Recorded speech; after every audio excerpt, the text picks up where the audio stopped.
Yeah, this is part of the cool part of a live show is we just go in and out, in and out. So now we get to talk with you, Spencer. We're live. We're on right now. Yeah.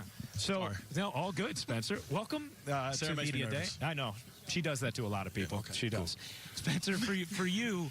First of all, I can tell just listening to Kyrie and knowing you, we're definitely going to have some of the most insightful question and answer sessions in the league between you guys and the way you attack media questions. But, I mean, for you, can you feel, I mean, is it a palpable difference in the energy going into the season after what happened with your acquisitions this offseason? For sure. I mean, and how could it not be? Obviously, across the board, our talent's risen, and we're excited about that. We're happy about that.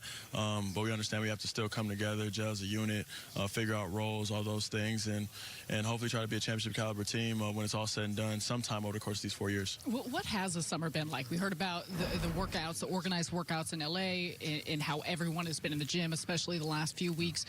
As you guys approach this and look to really continue to acclimate yourselves to one another, both on the floor, off the floor, how has that process been going? It's actually been going great. You know, to be able to get that many guys into the gym in the off season in another location, you know, I mean, it's happened sometimes in the league, but it's relatively unheard of. So, you know, you got to credit Kyrie for doing a great job leadership-wise with that, and then, you know, the other guys for showing up as well. What was your relationship like with Kyrie prior to this process, and what kind of things were you telling him about the Nets as he was asking you? Yeah, no, so me and Kyrie kind of connected All-Star break 2018. That was Skills Challenge. Yeah, okay, yeah. Yeah, the Skills Challenge year was 18, right? Yes. Yeah, when you won. Yeah, exactly. Yeah. Right? Yeah. Yeah, Okay, 2018. There we go. 2 years ago. Yeah, exactly. So so that's when we connected. So it was kind of a misnomer that, like, I just all of a sudden started talking to Kyrie and past, I don't know, this past season, right? Like, we had connected then and just kind of had conversations over the course of time. And then it just evolved. You know, we pick each other's brains based on just life, you know, family, basketball, obviously, cities, different things like that. And so as he, you know, went through his kind of own process of which team he wants to be on and stuff like that, all I could do is offer up accurate, you know, comments on the Brooklyn experience, you know, how Sean and Kenny are. And then he made his own decision. You know, he's his own man. And so that's really all I did. I played a hand in it, obviously, but I didn't play like this, like, I don't know, undercover, like something that people, I guess, get a lot of credit. Yeah, I'm like, oh, guys, come on. Deservedly so. But you did play a hand in it. Karis did, who we just had sitting. So many, we heard Kevin just say it up on the podium and Kyrie about the culture. And they watched what was happening in Brooklyn the past few years. And it feels like around the league it was evident what was happening. How do you guys reflect on that and just know that there's new pieces coming in and new faces coming in with talent, but also the culture, it remains the same? Yeah, definitely Sean and Kenny did a great job of kind of establishing that roadmap, then obviously getting the right guys in there. We're happy that guys like, you know, myself, Karis, Joe, we're able to kind of carry the torch and lay the foundation and make it a acceptable place for, you know, guys like Katie and Kyrie and DJ, obviously, to want to come and play. And now we've kind of put all that together. Like we said, this is a 4-year process. You know, it's not just going to happen overnight, but we definitely feel like we have the talent in place to hopefully to grow into that type of team that everybody wants to be. We've seen you individually grow so much over these last couple of years. What was sort of your focus this offseason, and where do you see your game going and continuing to develop? Yeah, three-point shooting as always. I mean, you have to continue to get better at that, and then obviously playing with stars who are going to have that type of focus around them. You want to be able to space the floor and help them out any way you can. Other than that, I mean, obviously, I'm probably going to have to be the dude that guards people this season. So, you know, get ready. Yeah, you know, first season it was like run the offense. Next season was like pass. Last year it was like drive. So I guess this year's defense. I don't know. We'll see. We'll find out. You seem like you're thrilled about that challenge. No, I mean, whatever it is, like it's. I just do what I'm told, man. Has there been anyone, and I'm sure there's a handful of guys, but since you've all spent some time together the past few weeks, anyone that's really stood out to you, or anyone that you feel like has impressed you in ways you maybe didn't anticipate?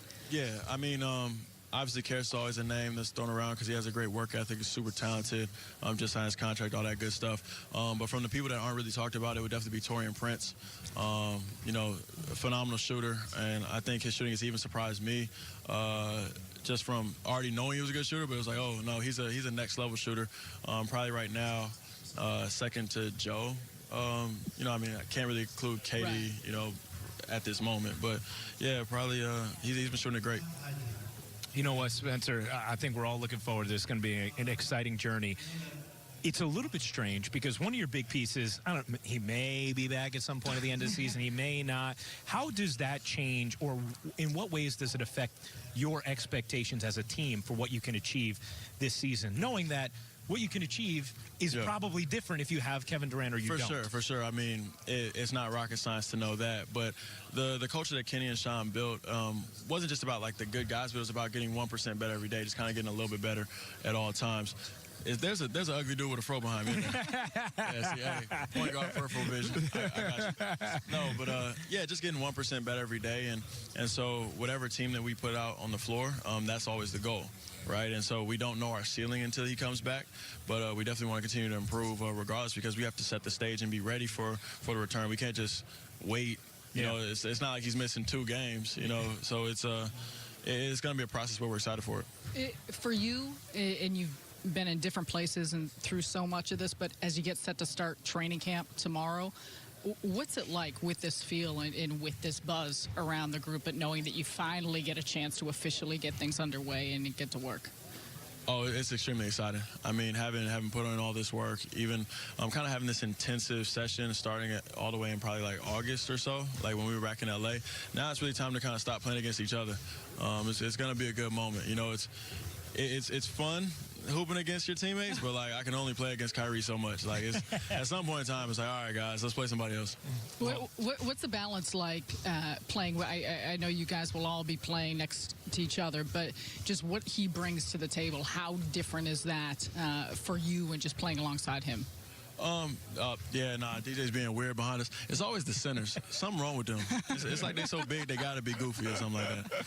But, I think we're going to figure it out. You know, it's something that's going to continue to play out over the course of, you know, the season, really, whether there's injuries or people missing time or whatever it is. So I'm looking forward to that kind of balance. I think we're going to see a very dynamic Kyrie, though. I said it before, he's probably a dark horse MVP candidate. I think he's going to come out on fire, and he's going to come out playing really aggressive and hard, and hopefully leading us to a win threshold that is better than last year. Well, Spencer, we appreciate the time. We're all looking forward to this season, man. Congratulations on being back. We were going to ask you about your new form of currency, but we figured, you know what, we need a sit-down, hour-long podcast for you to be able to really break that down in the weeds. But congratulations on everything going on, and we look forward to the year. Appreciate you. All right, Spencer Dinwiddie hanging out with us here live from the HNB